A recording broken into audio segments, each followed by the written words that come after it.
We've come to expect service with a smile because, of course, the customer's always right. But what about the people behind the smile? Welcome to a special roundtable edition of the Mental Space podcast, where we dive into well-being in the hospitality industry, something that one commentator recently said was an industry not to be entered into lightly.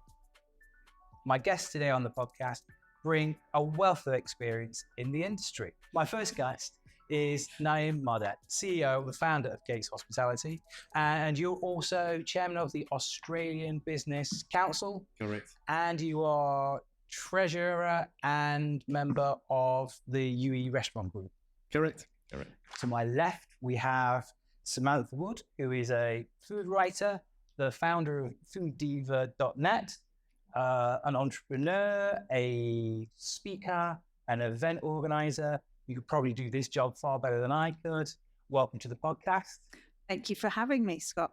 We have, of course, Mr. Tapan Vaiyda, who is a veteran in the hospitality industry. He's CEO of PJP Investments, who are responsible for Papa John's in the UAE and in Saudi Arabia. And over 36 years, you brought many, many brands to this region, including Pizza Hut and Steakhouse. Is that correct? Outback Steakhouse.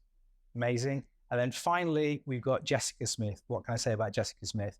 A Paralympic swimmer, public and motivational speaker, diversity and inclusion consultant, and recipient of the Medal of the Order of Australia. Basically, an inspiration. Thank you. Welcome all to the podcast. It's great to have you here. So, Naim, I'm going to start with you because you were writing recently about the industry and about the fact that there is a problem that we need to speak about, that it is an industry not to be entered into lightly. Can you give me your helicopter view of the industry now? Is mental health and well-being a problem in the hospitality industry? I think mental well-being is a problem across every industry, and particularly in our industry, because again, it's one of those industries where the focus has always really been on the customer, and we forget the people who are actually delivering and executing the service component. And again, it's a taboo topic to be spoken about. It's one of those topics that we constantly push under the mat to avoid facing. And sadly, a lot of the industry service individuals resume to the easy way out, being under the liquor, being aggressive, being nasty to their family and friends, because they can't really do that at work. So it's a double-edged sword, Scott, because it really is very, very emotional task. There's a lot of pressure. There's in every service, every hotel industry, every venue, restaurant, there's peaks and troughs, as I call them, and a lot of our people go through it under enormous amount of stress. Not forgetting that every guest behaves in a different fashion and have their good days and bad days, and we are at the tail end of all of that, receiving all of that, and no matter how that approach is, the smile has to be there and has to be delivered and executed. That strikes me as difficult because in a place like Dubai in the UAE, where there's so much competition, as you say, is it easy for companies to get lost behind that kind of mantra of the customer is always right? Look, again, I think the world is shifting, and I think as leaders, really the onus is really now on ourselves to say, how do we bring this to the forefront? How do we deliver a venue and a space and a leadership team that actually understands this challenge and find solutions, find ways and means and times for people to speak about this. So it's I think fundamentally important now to make sure that this is one of the KPIs of the leadership within the industry in order to make sure that the industry stays as exciting as it is, revive a lot of the zest that has been, let's be honest, dropping off the service industry. And last but not least, we have a massive responsibility to actually recruit the next generation to run the industry. And unless we fix all these fundamental challenges, there will be issues. Samantha, can I bring you in here? Because obviously you're a commentator, you review all these restaurants, you look at the product that's created by this kind of hard work, this talent, whether that be the food, the ambience, the atmosphere. What have you been seeing over the years? You know, Naim says the zest has been coming off the industry. Is it less fun? What's been happening from your kind of perspective as the expert looking at the industry? I think actually COVID 2020 did change all that, actually. I think prior to that, we definitely saw that sort of hardworking mentality 24/7. You've got to work in the service industry 7 days a week. But COVID brought about a lot of change, definitely. Now, I think we still have a way to go. I think the challenge that I see from the other side is that if you're ill, like physically ill, it's going to be obvious whether it's a cold or whether you have to go to the doctor for something more serious. But with mental health, that's a challenge because you might just have a patch where you're not sleeping properly or where you're particularly stressed, but you're not necessarily going to the doctor for that. And frankly, you probably don't want to because they're just going to give you antidepressants. So it's a challenge, I think, perhaps having that discussion at work. There's certainly a taboo about it. But I do think it is changing.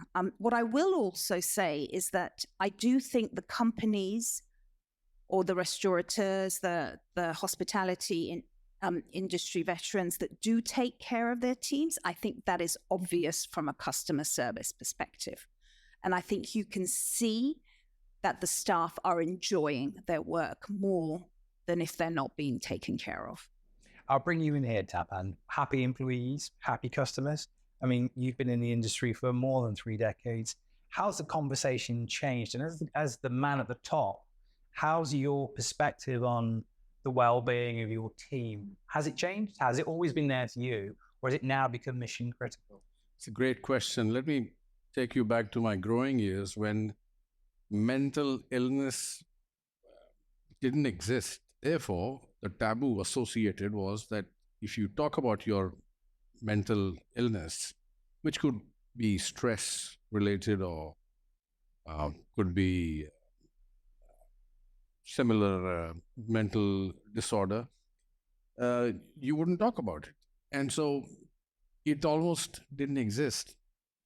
And like Samantha said, you only knew physical illnesses because you could feel them. And so no one talked about it, and that's how life went on. And little has changed. Yes, things have changed, but very little. I mean, even today in my office, when I look at folks, sometimes I see symptoms of someone suffering, but they wouldn't admit and they wouldn't talk about it. So that the stigma still remains. Now, whether anything has changed in my outlook, yes, I think a sea change, because till I was 40, and I'm not going to tell you how much old I am now, You still got far but more till I hair was than 40, me, my friend. till I was 40, I didn't accept that myself. But then, I'm not sure if you've heard of Marcus Trescothick. He was an English opening batsman, and he suffered from stress. Well, he didn't talk about it either. He was in the middle of a tour of India and just returned home in the middle of the tour, citing a virus. And then I think a season down the road, he finally admitted that he actually has a stress-related problem. And when I said that, when I thought that a world-class athlete like Marcus Trescothick, and he was beating world records, he was really batting well. If he could suffer, there has got to be something in this. And so then I started reading and realizing that yes, and then I got to know of different mental illnesses. Recently, I read about which disorder is this? This is the borderline personality disorder. And sometimes I feel that people close to me probably are in that category. And then what do you do about it? So we have now programs in place at Papa John's where we conduct therapy sessions on a regular basis. But the problem still remains that not many raise their hands to attend those sessions. But those who do, we have the sessions and we're taking this seriously. In fact, we want to make sure that the next time when we renew the medical insurance, this is fully covered for every employee, because it's, like Naim said, if we don't take this seriously, you will. Jess, I'll come to you. Tapan's talking about one world-class athlete that struggled with stress. You yourself have been a world-class athlete. How have you found it at that level? But then also because you almost best placed to give us that real big picture, because you're working as a consultant, tackling stigma in organizations, not just in the hospitality industry, but other industries. So what are you seeing? What are you saying? And perhaps what can the hospitality industry learn from the other industries with which you work? Well, my experience as an elite athlete very much highlighted that, mental illness and mental health issues are prevalent among all ages, among all backgrounds, cultures, and across all industries. And I think that probably elite sports people were able to highlight that early on, but it didn't take away the stigma and the pressure to then still be able to perform and to have the comfort and the confidence to be able to have conversations. I think what we see, especially in Australia now among elite athletes, is there is a lot more support than perhaps when I was competing. And so what I've been able to do is to try and translate that into the work that I do as a consultant across various industries. But fundamentally, it's trying to change that culture. As has been mentioned, if the programs are there and if the strategies are in place, but people don't feel confident and supported enough to be able to voice how they're feeling and perhaps what they're going through because they still feel stigmatized, we don't seem to be able to cross that line at the moment to be able to say, this is what we want to be able to do to help and support one another. But the issue is that the culture has to shift first to create an environment where people feel that if they do raise their hand and identify as saying, I'm struggling with my mental health at the moment, that they're not going to somehow be penalized. And I think in order to have that conversation, we need to be sensitive around cultural understandings of what mental health is and how that has changed and what that has evolved into over recent decades. So I think that it's still a very turbulent conversation because of our own biases that exist. And unless we and the leaders in, the hospitality industry are prepared to confront their own biases in order to help their people and the culture of their environment, this change is going to be a lot further in the future. Naim, that's something you've expressed in the past. I know I read the piece that you wrote recently as well. How we can take the ball and cross the line with this, get this across the line. And you've talked about the responsibility of leaders and how leaders can set the tone. I just wanted to get your thoughts again on the responsibility of leadership to start with, because if you don't give permission to your team to express, then they're never gonna come forward. Yeah, look, it's very tricky, really. But two words that really jump at me constantly when we're talking about these very important headlines and topics is humility. By humility, I think we're setting the tone. We're really defining that it's okay to talk about these things. It's understood. There is lots of people who go through it, don't talk about it, but there is a handful of individuals who actually do talk about it, and there are solutions. There are people who can provide support and comfort. So humility is one. The second is about culture, really defining that culture and making what is acceptable within that culture, what is not acceptable, I think is very important. This is not about public speaking. This is about making sure in our own venues, every single employee, every single team member has a person that they can go to, speak openly and freely about the lack of sleep or the lack of financial support that they need to send their family, any issues that we all go through, what we all deal with differently, and have a confidant, if I may, to speak to and have some comfort. A lot of these issues I genuinely believe are addressed by having open communications, because we all go through the same life. We all have different experiences in life, but we all have very similar challenges, similar issues, similar needs and wants. And I think by learning and by openly speaking and making sure that such topics are not an embarrassing moment or doesn't make you look as a different class individual because you're speaking about your feelings. So humility, culture, I can't stress enough the importance of how we should be speaking about these and making sure that the workplace engages, nurtures such behavior. I'm going to come back to something, Samantha, you said earlier as well, about how you can sometimes see the benefits. And I wondered if we could just unpack that a little bit more. in terms of what kind of is the ROI for the hospitality industry? What's the risk versus the reward as you see it, looking from almost like outside in? I know you're an insider, but you have that independent view. What's the risk for the hospitality industry just continuing to try and bury its head in the sand and not confront well-being of its people? And what's the reward that you see? Because you talked earlier about you can see it when it just, when an employee's happy. Well, I've always said that the way restaurants can differentiate is through service. I think good food is a given, but a lot of places can do good food, but not a lot of places can do good service. And I think going back to what you said, if you have a happy team, you have a happy customer. So if they can distinguish through their service, you're actually going to get more repeat business, because people will go back because of a certain person in that restaurant that is serving them. They might even contact them directly, WhatsApp them directly to get their booking, because they've built up a rapport with that person.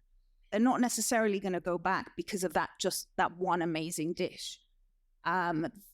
So to get that great service, that engaging service, that happy service, you need a happy team ultimately.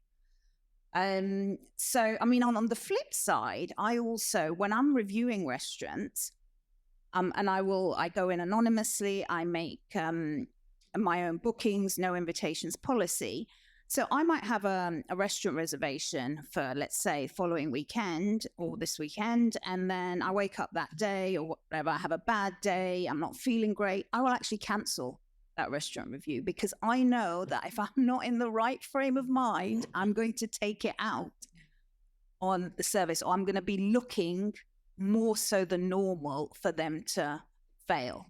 So the review ultimately will be negative. There are times when I have, in my early days, when I actually did go out and do that review, and then I realized I actually can't run this review because it's really bad because of the way I was feeling, not so much because of what the restaurant did. So it works. It's sort of a full circle, really. But I think it's ultimately, like Naim said, you need to have an open line of communication. Staff need to feel that they have someone to talk to. I would also love to see the way, you have 45, 55 days maternity leave here. I would love to see mental health leave approved. In the same way you actually have other things that are coming into the mainstream now, like menopausal leave, all of that as well. So all these things should be part of the benefits that employees potentially receive. So it needs to ultimately come from the top up, and it's a strategy change, really, to be able to, impact team members.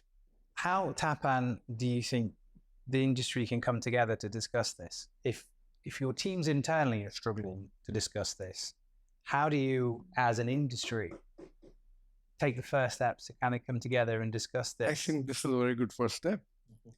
We're all together. We're trying to do what's right. We're going in the right direction. But let me go back to some of what Samantha was saying. And we had one incident in one of our restaurants in Dubai. This was August of 2021. We had a thief come in with a knife. And at knife point, he stole the cash register, whatever cash was there. And of course, he threatened. He almost, touched one of the front of the house team member, and finally left. He was not very organized thief, so obviously the police caught him in a day. But when I visited the restaurant, I realized there was something wrong with the team. They were under severe trauma. Yeah. And they hadn't asked, but I asked them what's going on. And then I immediately organized sessions with a psychiatrist. And they went through, I think, 3 or 4 sessions, all of them, one-on-one. And after that, they were so happy. They were in love with Papa John's, but they just loved the company so much after that. Because, suddenly, normally, you're scared for life. You just when something like this happens. But these guys really were very happy, light after all this, and except one of them who said, "Can I please take a transfer to another restaurant," which we organized. But other than that, that was handled very well. So it's about taking care of your employees in every way. As I said, we want to make sure that the medical insurance covers this. It already does for senior managers and people in the office, but it has to go down to the team members who are in the restaurant, because it's they who are under tremendous pressure usually. For them, group therapies are still available, but we want to make it one-on-one. What Samadha was referring to about the leave, we already allow sick leave. The usual quota of sick leave can also include mental leave. The problem, though, is no one wants to stand up and say, "I have a mental illness and I want 5 days leave." Another cricketer, Ben Stokes, the current captain of England, he took about almost one season off because he had panic attacks, and he admitted so. In fact, even now he said that, "Yes, I'm back and I'm playing well, but that hasn't gone away. I'm under medication. I'm just keeping it under control." So this is a serious thing, and we must come together in every way possible to realize it is serious, make everyone realize it is serious, and find ways and means to treat those who need it. I think Tapan's going to keep setting you up, Jess, when he mentions an athlete, so I have to come through another athlete. Again, through your consultancy, if we come back to, okay, so you go into the companies, what's the most common thing you're seeing? And again, what is the thing that you're saying? So yes, we know there's still the stigma there. What are the steps that companies can take?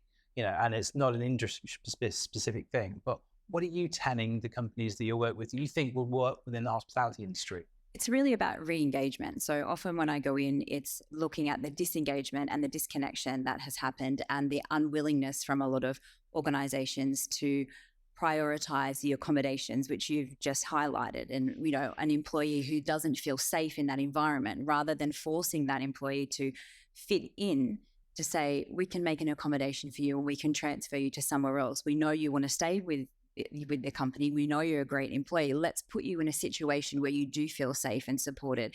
And I think from a lot of the work that I've done is the fear of, firstly, the employee or the individual being able to speak up, as many of us have touched on, but also the fear from an organization that somehow addressing mental health and somehow making those accommodations is going to cost them money. And 9 times out of 10, it doesn't actually cost a lot of money at all. Initially, it might be running workshops or sessions with your team to be able to say, "Hey, let's talk about what is mental health. Let's understand it as a team, and then let's decide what might the next steps be based on feedback and questionnaires," and having these sorts of conversations with the team members themselves, to be able, from leaders all the way down to service providers, so that you then get the valuable input and you're able to address what is important to the individuals who make up your team. And I think often we want to generalize and we want to be able to provide a sort of blanket statement or some sort of strategy that's going to help the majority, which is obviously important. And in business, you need to be able to work with larger numbers. But if we have leaders who can identify that it's very important to be able to also offer individualized strategies and individualized policies, that then, as Samantha said, make the entire team as a collective feel as though they're being supported, that then transpires into how they work together, the services they provide. And at the end of the day, as somebody who then goes to, a restaurant or to a cafe, that then is something that I experience and my family experiences. And as Naim mentioned before, you also have members of the community who, for different reasons, are also having their own mental health struggles. So if they're going into an environment where they see that the entire team is supported, as Samantha said, that is going to be repeat in terms of coming back and wanting to be part of that environment as well. So strategy is first working with your team to understand what is mental health and what are the barriers that each individual might feel is stopping them from saying, I want to learn more about this. And actually, now that I've learned more about it, I do identify in some of these situations myself. How can we work together? So it's not, I don't think that there are steps that are transferable from every industry. I think it really is something that has to be worked on. And as everyone here, as leaders within the industry, coming together to have these sorts of conversations is, of course, the first step. But I think that if you can bring many people together within the hospitality industry, because as Naim said at the beginning, everyone is experiencing different forms of mental health and mental illness. And I think when you start to see that that becomes a majority, it's much easier for people to feel comfortable and to self-identify and then to feel more supported. So I think in Dubai, as we're seeing a lot more conversations, thanks to you, Scott, about these particular issues, it does break down those barriers. It does eliminate that stigma. And until you have that, you can't expect people to feel comfortable talking about how they feel as an individual. Naim, just there saying it doesn't have to cost a huge amount of money to kind of put the onus on mental health and be able to have that conversation. What are the kind of some of the practical steps you think that hospitality businesses can take? There's one you raised in your article just the other day, one thing which I don't think we talk about enough in general, let alone the hospitality industry, but your industry is quite a physically demanding industry. You raised the kind of the topic of sleep being one of the areas in which your teams really need to focus. So talk us through some of those practical things. Look, the cost of such a topic that we're talking about is not actually monetary, I don't believe. The cost is the fear fact that the leaders in the industry are, let's be honest, older generation that don't talk about such topics. So what do we do when we are uncomfortable about anything? We don't talk about it, or we keep it as far away as we can in order to avoid it. So the cost is, how do we make sure that these individuals have buy-in to say this is a norm in the industry, in the workplace, in the workforce, and get that across the board. Second thing is, that's really hard in this part of the world, Scott. We're working. I mean, in Gates today we have 47 nationalities, and that brings an enormous amount of different maturity levels for every topic. So you can imagine mental wellness and in certain countries where our employees, our team members are from, this is a topic that's not even broached in any point. It's a topic that we don't speak about. It's about, I'm here, I'm lucky, I have a job, I'm sending money home, period. So the trouble is, the starting point is so difficult because we have such a wide gap of understanding of the topic. The other cost that needs to be highlighted here is that regulator boards, authorities and all of that need to also make this an important part of education. I'm not a specialist in this. I've taken it on board because I've had an issue in my own family that I've had to very quickly snap out and say, what is this? How do I, and I need to react. And that was my alarm. That was my wake-up call. And I hope not many people have that wake-up call, but we need to have places where we as leaders in the industry also can go to. I don't know. I don't have all the solutions. What I have is the openness, the communication, and the ability to say, this is a problem. Let's find solutions for it. But the next best thing is, where do we go? Who are these? How many of the Jessicas of this world are there? Can we tap into? And where is the support? And what are these? I like to see it as mental wellness rather than mental illness. What are these illnesses? And how do we prevent them from happening? How do we nurture a workplace that is so solid and so positive to stay and continue? Reform is turning 8 years old, actually 10 years old, I beg your pardon, in August. And we have 5 team members from day one. That's not an accident. In this part of the world, that's not an accident. And these individuals are part of the pillars of that particular venue. They are part of the process that onboarding is. We look at them to say, you guys are part of the brand. You're part of that. And a last point, Scott, that I really would like to talk about is my 4 brand pillars, right? And I chose them very, very specifically. They don't talk about commercials or monetary rewards or anything. We talk about belong. We all want to belong. So let's belong to communities and societies and groups that actually help us become better people, right? Enrichment this is enriching. What we're doing today, we're openly speaking about something that 80% of the population doesn't want to talk about. So this is enriching as long as we can take it to the next level and yet again the next level. It's the second pillar. The third pillar is engaging. It's about engagement. And I insist in our workplace that we have that open engagement. The engagement is not necessarily always positive, but there is an engagement. And there is an engagement. And people need to know sometimes, particularly having so many different nationalities, so many different cultures, that what is right in your country and my country may not be the same. But we are in one country that we need to make sure that our beliefs, our structures, our approach, our eccentricity as such is approached in a way that is acceptable. I'm going to stop. Can I actually add something Absolutely, to that? yeah. And you might need to edit this out, but I'll leave it to you.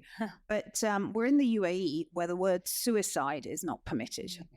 You cannot, in mainstream media, mention suicide. I've been on the radio multiple times. I get told there are certain words, pork, alcohol, suicide, you cannot mention. That's a major issue.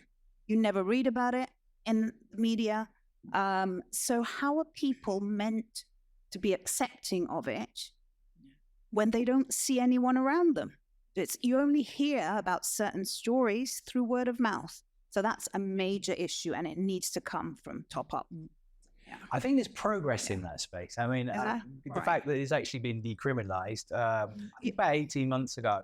Okay. But no, it's huge. I mean, you look at the global figures. Suicide is now one of the biggest killers of human beings, full stop. Yeah. Back in the UK, it's the second biggest killer. Actually, it's the biggest killer of men now, between 18 and 15 years old. And in Australia as well. It is huge. You know, and from 15 years onwards, you look at the States, it's 10 years old onwards. So, I mean, and that is a big thing for me as well. I think one of the reasons why I do what I do is because I want my children to have better tools growing up than we had.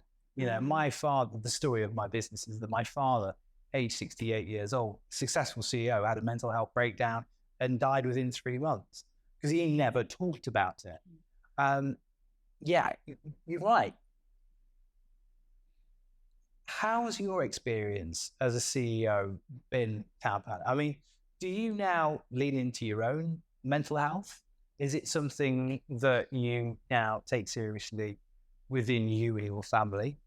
Because we're of a generation where, as Naim said, we just don't talk about it. My dad didn't talk about it right up until the day he died from it. Yes, and I've often thought about this. But I guess I'm blessed. But when I look around, I don't find any symptom of any kind. And so, which just as well gives me all the time in the world to look at my team and see if there's any problem. Let's try and fix that. But no, going back to what Samantha was saying, suicide is often, if not always, connected with mental illness. And since we are talking about the industry, Chef Anthony Bourdain, so it is serious. It's high time we take this seriously. Do we have an image problem in the hospitality industry? Well, we've talked about this before, but I'm going to get Samantha's perspective on this. I mean, we have programs such as Hell's Kitchen, which glorify, and I know it was a meme, and I know it wasn't totally serious, but glorify that whole, what am I, chef? I'm an idiot sandwich. That kind of bullying, bombastic attitude. Do you still see that prevalent as the independent observer of the industry? No, I think open plan kitchens are the best thing that's happened to restaurants. They serve the purpose. Because the chefs have to behave when they're chatting to their team. So I think it's changed a little, but you still see, okay, I mean, Marco Pierre White and Gordon Ramsay were the stalwarts of the sort of celebrity TV chefs shouting and screaming on programs, but you still see it now. I mean, you look at Netflix's latest one, 5-Star Chef or 5-Star Kitchen, depending on where you watch it. And again, it's Michel Roux and, I mean, his panel, but he's being particularly damning to, okay, to the contestants, okay, it makes for great telly. I guess no one wants to watch him just saying, "Oh, everything's fantastic," but that is an issue there, and perhaps that needs to be addressed differently. But I do think it's in terms of going back to restaurants and kitchens. And I'm not joking just by saying the open plan kitchen, that has really helped. And you talk to chefs and their team, and the ones, again, going back to the happy team, happy service, are the ones where you don't see or don't hear of the shouting and the screaming. There are other ways to handle that, but it's extremely high pressured environment. And in terms of heat, it's also hot, which just adds to it as well, in particular on the kitchen front. So yeah, I think the restaurant and hospitality industry is very different to service industries like retail, for instance, which I'm not saying they don't have the same pressures, but the pressures are probably a little bit different. Yeah. I've got to bring you in, Naim. Scott, I'm itching to say something. No. I'm really itching to say.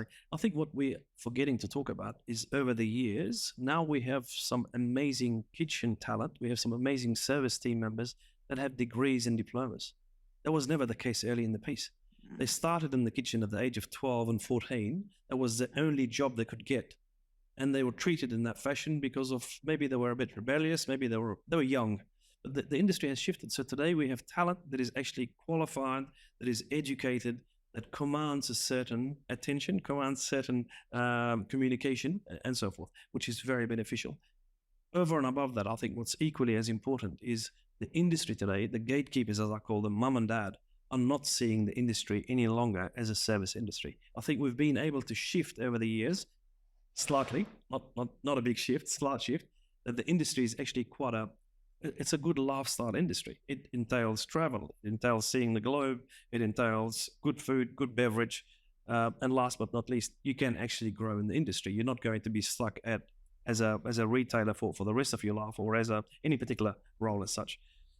We have a huge job to do ourselves with the gatekeepers to educate them that it's okay for your kids to enter this amazing industry, very colorful and very rewarding if your children's and family are serious enough about their careers.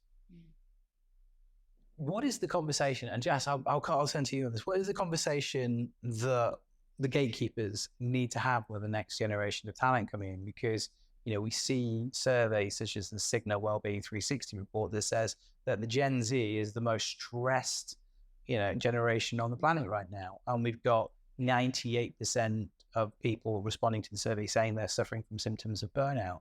What is the conversation that you feel that the leaderships need to have with the Gen Z? And it's got to be something a bit more sophisticated than suck it up, buttercup. Yeah, it really does. And I think then you look at it from a social perspective. And this is where that perspective of somebody who's not within the industry and who might be watching those television shows, and even the way the hospitality industry is portrayed in movies, it's still shown in a very high pressure environment, and probably there hasn't been enough attention to be able to say that there is a career within the hospitality industry. So we need to be talking about it more. I know that sounds very simplistic, but often the simple things are most of the ones that are overlooked. So when you say, what can we do for the next generation? We need to highlight why this is a wonderful industry for younger people to come into. But that has to be portrayed across the board. So what I mean by that is it can't just be a one-off tokenistic gesture like, hey, this particular cafe or restaurant is really cool to work at and you can excel your career. No, it has to be the entire industry. And that's why, what do gatekeepers, what do leaders have to do? Everyone has to come together to prove through role modeling, through our behaviors, show us, not just with words, but with our actions, that this is actually happening, that change is taking place. We have seen a transformation. So whether or not they're measurable outcomes that can be, then disseminated amongst society so that the leaders can say, this is the change that we've seen. This is the growth that we've seen within the industry. This is the impact we've seen on the well-being of our people. And to be able to literally show that to younger generations, to be able to say, this is an environment where you will be supported, where you will develop and evolve and you can enhance your career. But until that happens across the board, as a token gesture, I don't think it's going to entice younger people enough, not for what we need in the hospitality industry in terms of numbers. As you said, it's a huge industry. It's also a huge industry that has the potential to employ so many people with a disability and people of determination and people who are able to offer so much more, because this then delves into that same concept of looking at mental wellness and mental well-being. How can we employ people from backgrounds who have lived with a disability or have acquired a disability, who are able to benefit and add so much value to an industry that is so high pressured, where historically they've been told, no, you don't fit in here. It's too fast paced and you won't be able to contribute. So all of these things need to be part of that conversation. And unless leaders everywhere are taking part, like I said, it's going to take much longer, and therefore it will negatively impact how the younger generation see they're able to contribute to hospitality. Yeah. Oh, Sorry. go on. Yeah. Just something to add to that. I think also the reason working in a front of house in a restaurant is not very aspirational is because of pay. Kitchen chefs, it's a little bit more glamorous. And obviously there's a certain skill set that's required there as well. But I think the issue is that if you look at a restaurant manager and the executive chef, they're not on the same pay. And actually, I would argue, and I've talked about this a number of times, that actually the restaurant manager needs to get paid more than the chef, because they're the ones that are having to deal with the customer and any issues that come up. So there's a different skill set that's required there. Not everyone can be a front of house restaurant manager. So there's no way it's going to become aspirational, because who wants to be a waiter on rubbish money? And yes, they might be able to rise up, but even if the top restaurant manager role is not as highly paid as the chef, why should they do it? I've got to let the two gentlemen from the industry respond to that. Look, the remuneration is a key. I think it's an industry that's underpaid generally. Yeah. And I know I'm shooting myself in the foot here because I'm going to have a queue outside the door with pay rise request. Blame me.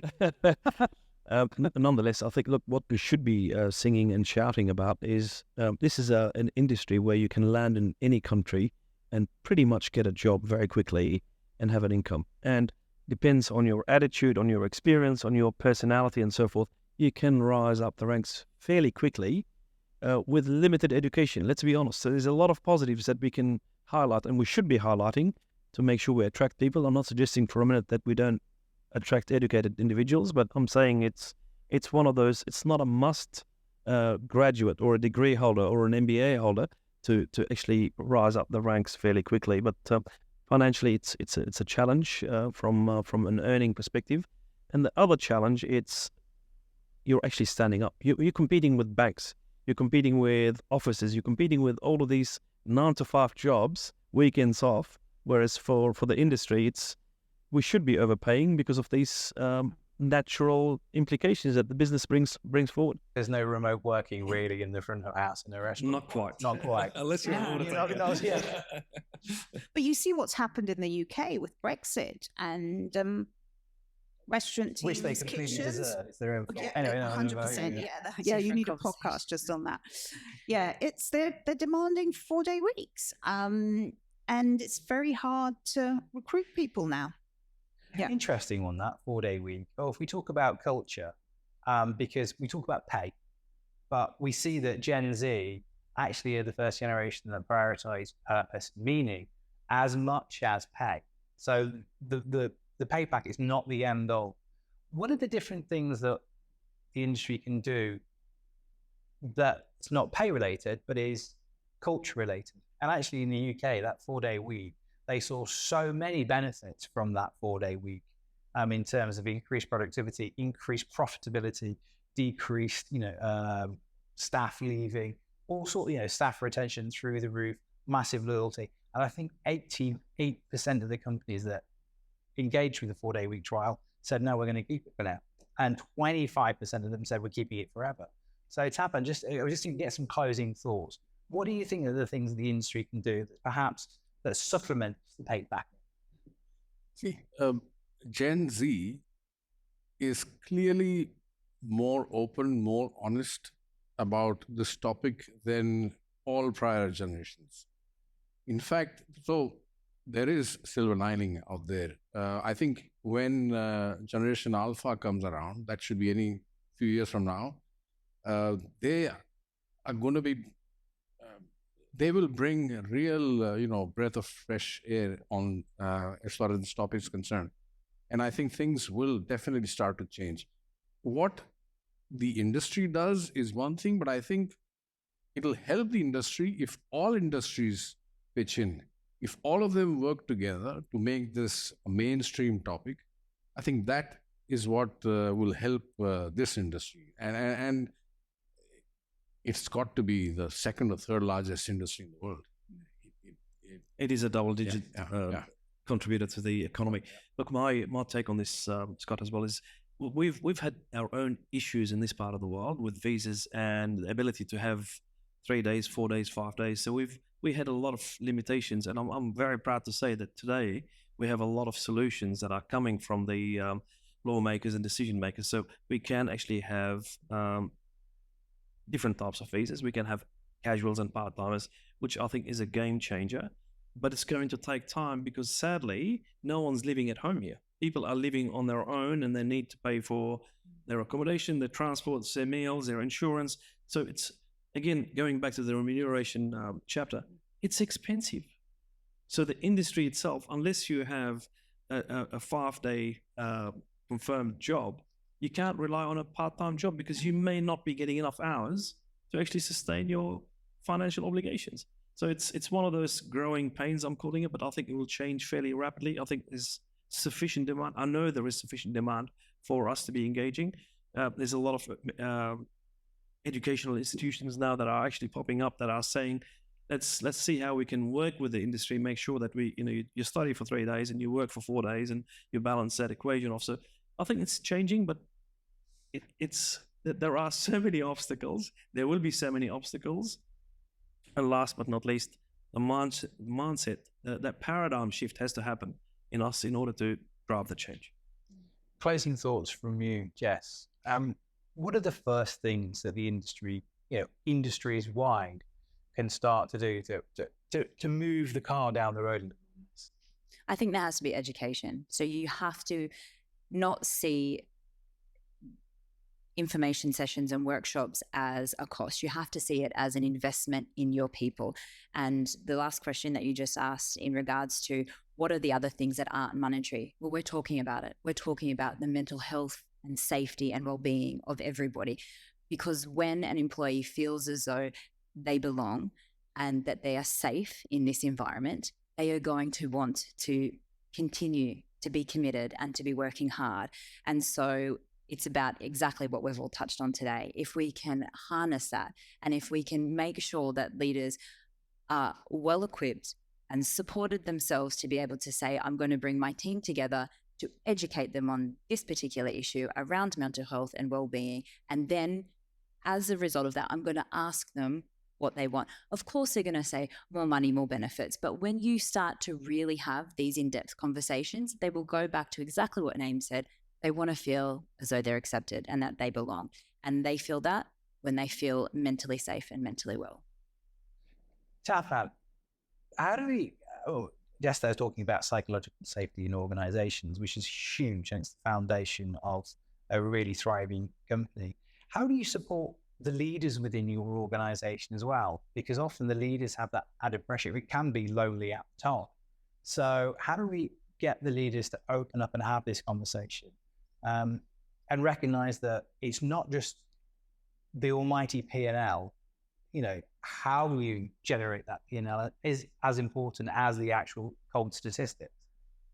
I think we've got to have forums going where all leaders are invited and this topic has to be discussed. They need to understand that, many leaders do, fortunately, but those who don't need to really understand the seriousness of the topic. And that can only happen for leaders if they are invited to a leadership forum, because life is lonely at the top. That is true. And therefore such forums are required. Samantha, it's almost like the mic drop moment comes to you, so no pressure. Well, I'd say, firstly, depending on the size of the company, you either need a well-being officer or a well-being consultant.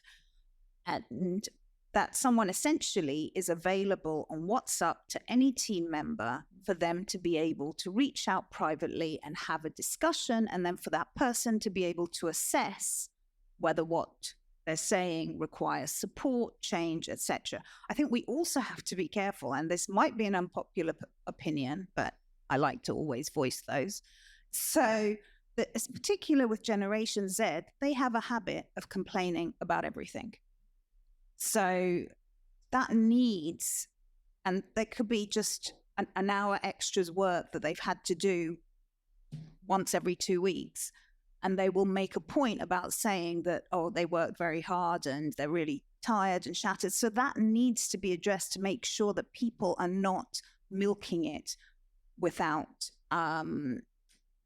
realizing that actually it's there for a reason and it's there to support serious issues. I'm going to let you respond on that one as well. Like that conversation that we have with the next generation of talent, because it is hard work in the industry, isn't it? It is. Honestly, my humble opinion on this is very simple. It's make sure we empower our leaders in their roles and make sure that this topic is one of the KPIs on their objective list, and make sure that relationship. And I go back to humility, acceptance, because you need to accept these topics, otherwise you won't discuss them, and defining a culture that entertains and accommodates for these. And last but not least, that enriching part. I think once you have those on any GMs, any culinary chef kind of accountability list, I think we're moving the needle. And by practicing such ourselves, it's probably the best thing we can ever do, because then you are defining the culture and practicing the culture, not just talking about the culture. That feels like the mic drop moment. So thank you. And all of you, thank you for joining us on the Mental Space today. Naim, Jessica, Samantha, Tapan, thank you for having this open conversation. Also worth mentioning that Jess and Naim are also judges in the Mental Awards 2023, which are our first bespoke awards that hero companies, organizations, public, private sector, individuals, anyone that's tackling the stigma of mental health or trying to promote cultures that thrive. If you want more information, check out the show notes. But once again, from the Mental Space podcast, thank you very much, Gates Hospitality. Thank you to all of you. Thank you.